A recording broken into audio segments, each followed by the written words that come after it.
High, তোমরা সবাই কেমন আছো? আশা করছি অনেক ভালো আছো। আর আমি অনেক ভালো আছি। তো তোমরা আগের পার্টে দেখেছিলে যে আমরা তারাপীঠে এসেছিলাম। তো এটা ছিল তার পরের দিন সকালবেলা। সকাল সকাল স্নান টান করে আমরা সবাই রেডি হয়ে বেরিয়ে পড়েছিলাম মন্দিরে পুজো দেওয়ার জন্য। তো এই যে আমরা আমাদের হোটেল রুম থেকে বেরিয়ে চলে এসেছি। আর এই জায়গাটা রাস্তাটা ছিল প্রচণ্ড খারাপ, পুরো পায়ে ফুকছিল পাথরগুলো। তারপর এই যে আমরা মন্দিরের কাছাকাছি চলেও এসেছি।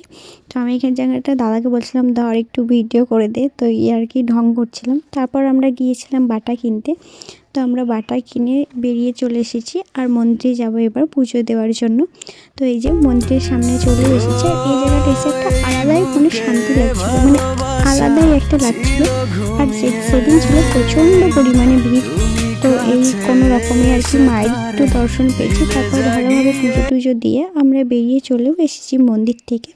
তো বাইরে এসে একটু কিছু কেনাকাটা করেছিলাম, তারপর আবার চলে এসেছিলাম। কারণ আর প্রচণ্ড জিনিসের দাম বলছিল, তো সেরকম কিছু কেনাকাটা করিনি। আর অনেক সুন্দর সুন্দর আমাকে ছবি তুলে দিয়েছিল দাদা। তো এখানে সেটাই বলছিল যে অনেক সুন্দর ছবি তুলে দিয়েছি, তুই আমার এই ছবি এর দাম দিতে পারবি না, এরকম আর কি বলছিল, কথোপকথন চলছিল। তারপর এসেছিলাম একটু চা খেতে। তো চাটা খেয়ে আমরা হোটেলে গিয়ে সাইডটারি ছেড়ে রেডি হয়ে চলে এসেছি, কারণ আমরা আবার বেরিয়ে যাব। তো এই যে আমরা এখন বেরিয়ে চলে এসেছি রুম থেকে, রুম ছেড়ে দিয়ে। তো আজকের ভিডিওটা এতটুকুই, দেখা হচ্ছে অন্য একটা ভিডিওতে। বাই।